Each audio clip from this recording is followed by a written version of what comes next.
Hi everyone, it's Sandy, and today I'm going to be talking about all the books that I read in March. I ended up reading 5 books that month. The first book that I finished is Shiny Broken Pieces by Sona Charapotra and Danielle Clayton. This is the second and final book in the Tiny Pretty Things duology. In case you don't know what the first book is about, it follows 3 girls who attend this very exclusive ballet school in Manhattan. Since this is the second book, I can't really say much without giving away spoilers, but to keep things very vague and spoiler-free, I really enjoyed this book. I enjoyed this book a bit more than the first book. I just really enjoyed seeing how things were resolved and seeing how the story wrapped up. I thought it wrapped up beautifully, and I just really love all the different issues that the whole duology deals with. This whole duology is pretty diverse. One main character is black and another main character is half Korean and half white. The books also deal with a wide range of different topics. For example, one of the characters does deal with an eating disorder throughout the book. It's a pretty great duology. I definitely recommend it. I do want to warn you that there is a lot of backstabbing and drama in these books, which I'm not a huge fan of. I felt like there was a lot of that, especially in the first book. It does continue in the second book, but there were more developments in relationships, which I really enjoyed reading about. Overall, I ended up rating this book a 4 out of 5 stars. The next book that I read is Codename Verity by Elizabeth Wayne, and I actually picked this book up because it was recommended to me by Jane from It's Jane Lindsay. I will leave her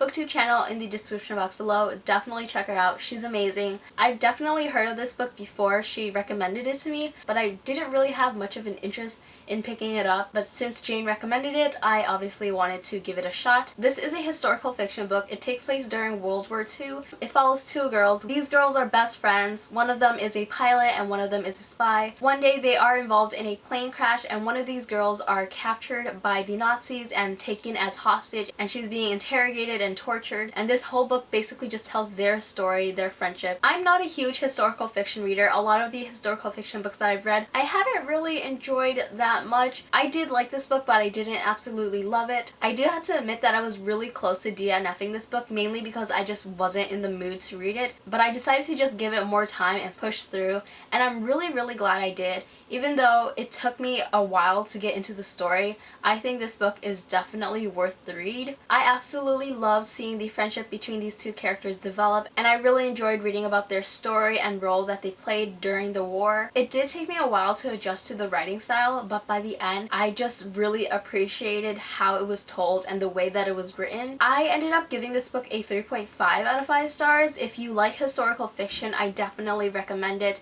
I know so many people have loved this book. If you're a fan of that genre, definitely read this book, and if you're not, I would suggest that you give this book a shot. The next book that I read is Everything Leads to You by Nina LaCour. I've had this book on my TBR for so long, and I finally read it, and I'm so glad that I did. This book follows Emmy, and she is a set designer. That's pretty much all I'm going to say about this book. This was such a cute and fun read. I really loved having this insight to the behind the scenes of filmmaking. That is something that I've always been really fascinated with, and I really enjoyed seeing the process of set designing and finding different furniture pieces that is portrayed in this book. Another thing that I really love is the friendship between Charlotte and Emmy. We need more female friendships in books, and I absolutely love the one that was in this one. Also, our main character is a lesbian, and there is a bit of a female-female romance in this book, and of course that was really cute to read about and see how that relationship developed. I rated this book a 4 out of 5 stars. The next book that I finished is also written by Nina LaCour, and it is We Are Okay. I actually checked this book out and listened to it as an audiobook, so I don't have a physical copy. This book follows Marin. She is, I believe, a freshman in college, and the story takes place during her winter break. For winter break, Marin decides that she's going to stay at her college dorm room, and during this period, Marin's best friend Mabel comes visit. I didn't enjoy this book as much as Everything Leads to You. The tone of this book was definitely a lot more gloomy. Since I've read Everything Leads to You and We Are Okay back to back,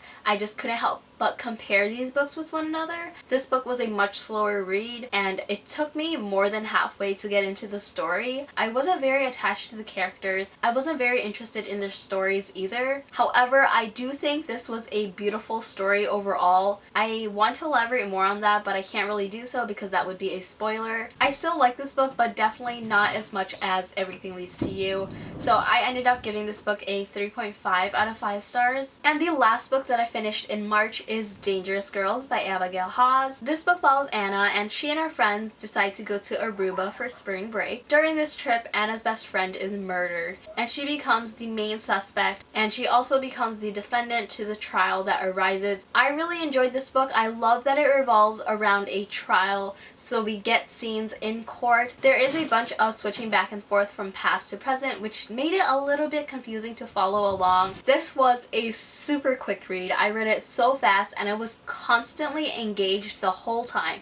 There was not a single point in this book where I was bored. I was just constantly wanting to turn the page. I didn't want to put this book down, and I finished it so fast. I ended up rating this book a 4.5 out of 5 stars. The reason I took off half a star is that I just didn't love this book, and I don't want to give a book that I didn't love a full 5 stars. If you've read this book, that ending though, that's all I'm gonna say. Alright, so that is it for all the books that I read in March. If you read any of the books that I mentioned, please let me know your thoughts in the comments below.